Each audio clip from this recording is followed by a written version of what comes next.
Listen to this. The sound of your knees as you stand up from a chair. That dull creak, followed by a sharp pain as you try to climb a stair.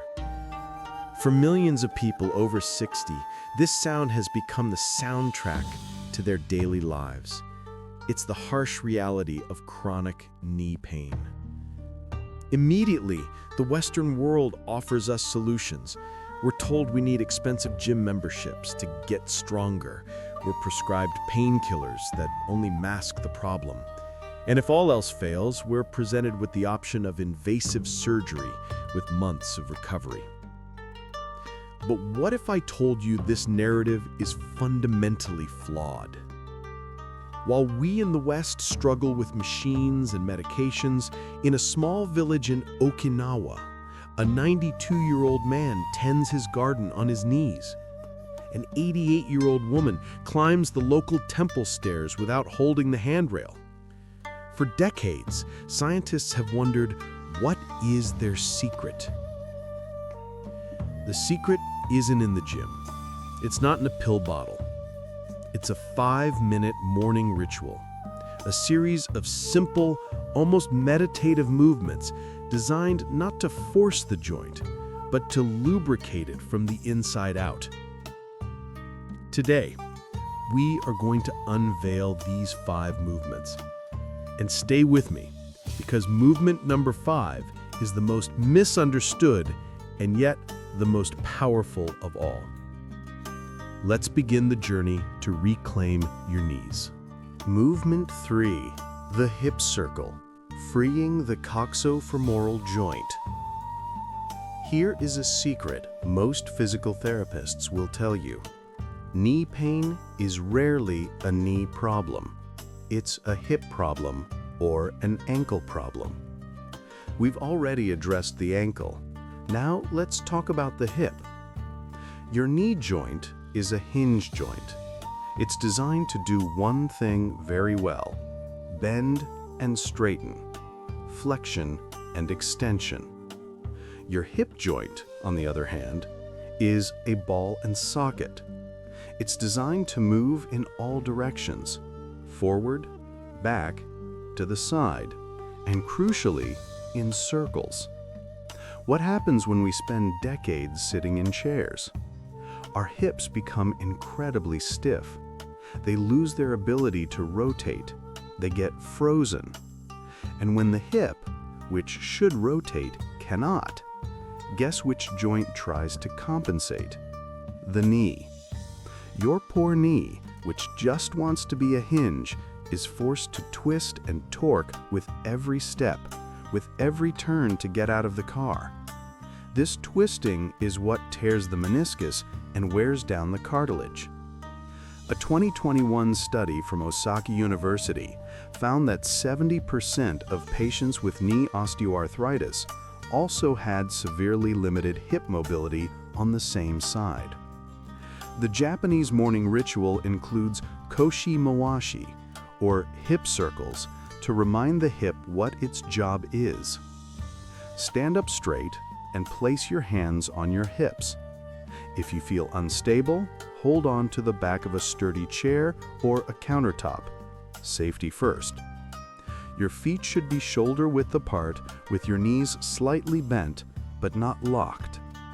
Imagine you have a giant hula hoop and you're going to move it in super slow motion. Begin to push your hips out to the right, then forward, then to the left, and finally to the back, completing a full circle. The movement should be slow and fluid. Try to keep your shoulders relatively still. The movement is coming from the pelvis and hips. Do 10 large, slow circles in one direction. Now reverse the direction and do 10 circles the other way. As you do this, you are lubricating the ball and socket of the hip joint. You are gently stretching the tight hip flexor muscles that pull your kneecap out of alignment. You are, in effect, unlocking your hips, so your knees can finally be free to do the one job they were designed for: be a stable hinge. Movement 2, the Guardian Squeeze, isometric quad activation. Now that we've prepared the foundation, let's move to the knee, but not in the way you think. The muscle on the front of your thigh, the quadriceps, isn't just a muscle, it's your knee's personal braking system and shock absorber. Think of the cartilage in your knee as a delicate cushion. If your quad muscles are weak or asleep, every step you take is like hitting that cushion with a hammer. The impact goes straight to the cartilage and bone. But if your quad is strong and active, it absorbs that impact. It protects the joint. The muscle takes the strain, so the cartilage doesn't have to. The problem for people over 60 is that traditional quad exercises, like squats or leg extensions, can be painful. They put stress on the very joint we're trying to heal. This is where the Japanese use the wisdom of isometrics. Isometric means same length. We are going to activate the muscle, wake it up, and strengthen it without moving the knee joint at all. Sit on the floor or your bed with your legs straight out in front of you. If this is uncomfortable, you can sit in a firm chair. Now take a small towel and roll it up. Place it underneath one of your knees. Your leg should be relaxed. Now focus on that knee. Try to crush the towel down into the floor using the back of your knee. To do this, you will have to tighten or squeeze your thigh muscle, the quad. You should see your kneecap move up slightly as the muscle tenses. Hold that tight contraction for 5 seconds. 5, 4, 3, 2, 1. Relax. Repeat 10 times on this leg. Then move the towel to the other knee and repeat 10 times. Modification, if sitting in a chair. Sit up tall. Simply straighten one leg out in front of you, parallel to the floor. Squeeze your thigh muscle as hard as you can. Hold for 5 seconds. Slowly lower it down. Repeat 10 times. This exercise is deceptively simple, but incredibly powerful. You are retraining your knee's guardian to do its job. Doing this every day is like building an internal protective shield for your joint. Movement 1. The ankle awakening. Ashikubi undo. You might be wondering, my knee hurts. Why are we starting with my ankle? Imagine it this way. Your body is a building. Your feet and ankles are the foundation. If the foundation is stiff, misaligned, or weak, what happens to the second floor? The knee. Every time you take a step, your ankles are designed to be the first shock absorbers. They should be flexible, able to adapt to uneven surfaces. But decades of wearing rigid shoes and walking only on flat surfaces have frozen our ankles. When the ankle is stiff, it can't absorb the impact, so that force, that shock, travels straight up. And your knee, which isn't designed for that kind of stress, takes the punishment, over and over. A fascinating study from the Tokyo Metropolitan Institute of Gerontology followed 2,000 seniors for 5 years. They found a direct correlation. Those with poor ankle mobility were 3.5 times more likely to develop chronic knee pain regardless of their weight or activity level. The ashikubi undo, or ankle movement, is the Japanese way of telling your body it's time to wake up. The day is starting. Let's be flexible. The best part about this movement is you do it before you even get out of bed. Lie on your back, relaxed. Lift one leg slightly, just a few inches off the mattress. Begin to draw slow, deliberate circles with your foot. Imagine you're drawing a large circle in the air with your big toe. Do 10 circles clockwise. Feel every part of the movement.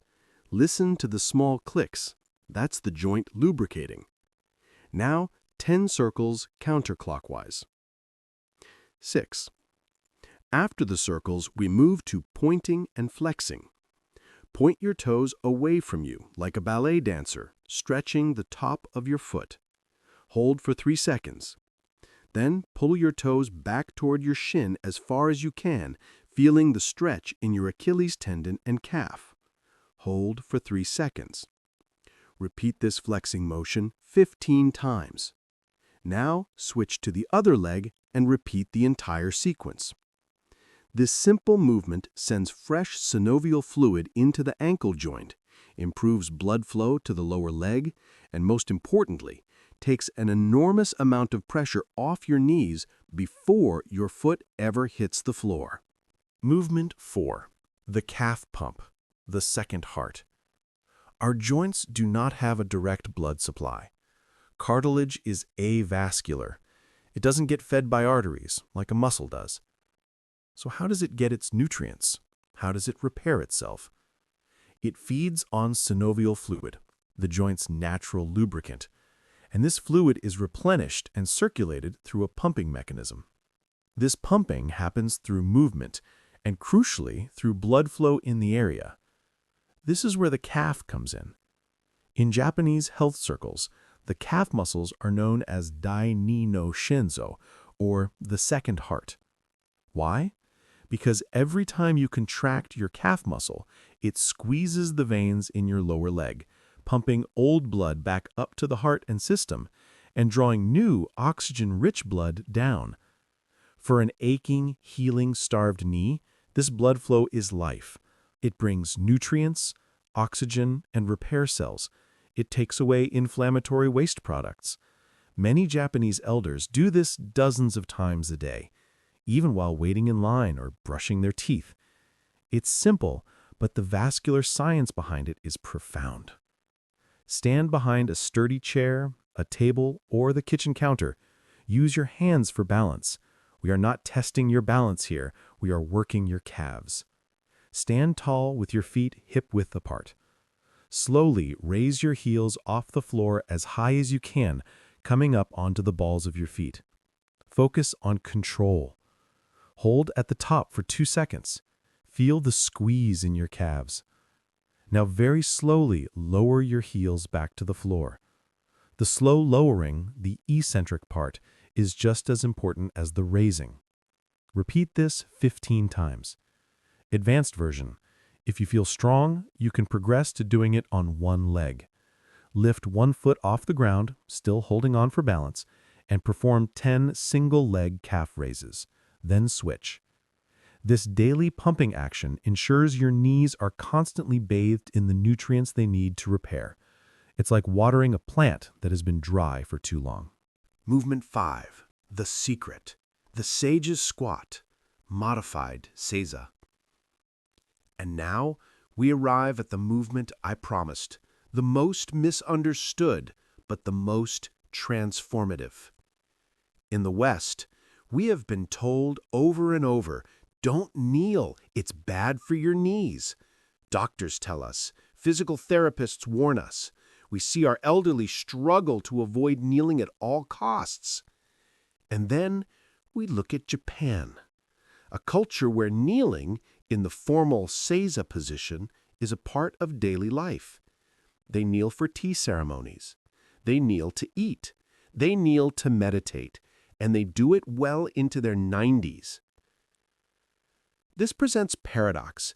How can the same movement that is considered poison for knees in one culture be a part of longevity in another? The answer is the secret. It's not the kneeling that hurts. It's trying to kneel after decades of not doing it. The Japanese philosophy is use it or lose it. If you stop moving a joint through its full range of motion, the body assumes you don't need it anymore. It reduces blood flow. The connective tissue shortens. The joint freezes in place. This movement is not about forcing yourself into a painful position. It's about gently reclaiming a range of motion you have lost. It's about teaching your knee that it is safe to bend fully. When you bend the knee fully in a safe way, a vital phenomenon occurs. It's like wringing out a sponge. The motion squeezes out old synovial fluid, and as you release, the joint sucks in fresh, new fluid, bathing the cartilage in nutrients. We are going to do the modified and 100% safe version. Never push into pain. Pain is your body's signal to stop. Listen to it. Get a stack of firm cushions, pillows, or even large books. Stack them to a height that is comfortable for you, perhaps 12 to 16 inches or 30 to 40 centimeters high. Kneel down in front of your stack of cushions.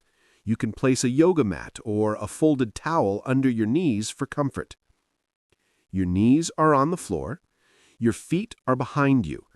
The stack of cushions is right where you would sit. Slowly lower your bottom backward until you are resting comfortably on the stack of cushions. Your knees will be bent, but not at an extreme angle. Hold this position. Breathe. You should feel no sharp pain. You might feel a mild stretch in the front of your thighs or around your knees. That is okay. Sharp pain is not. Stay here for 30 seconds. Just breathe. Allow the joints to get used to this position. The progression: next week, if it feels good, maybe remove one cushion. The stack will be a little lower. It might take you 6 months, but eventually you may be able to lower the stack until you can sit comfortably on your heels. This movement, practiced safely and consistently, is the ultimate antidote to stiffness. It gives your knees back their innate human function. Conclusion. Voiceover. 5 movements, 5 minutes. The ankle awakening to prepare the foundation, the guardian squeeze to build your muscle shield, the hip circle to release the torque, the calf pump to feed the joint, and the sage's squat to reclaim your full range of motion. This is not a magical quick fix. It's something better. It's a ritual. It's a daily practice of respect for your body. It requires no gym, no equipment, no brute force. It only requires 5 minutes of your morning and the consistency to tell your body, I value my mobility. I value my independence. The science is clear. The tradition is ancient. The Japanese elders who practice these movements don't just walk without pain. They kneel to play with their great-grandchildren. They climb mountains. They live life on their own terms. Tomorrow morning, when you wake up, before the pain has a chance to dictate your day, remember this secret. Invest 5 minutes. Your 80-year-old knees will thank you. Which of these movements surprised you the most? And which one are you going to start trying tomorrow? Let us know in the comments. Your journey is our inspiration. And if this video was helpful to you, please subscribe and share it with someone you love who is fighting this pain. Thank you for watching.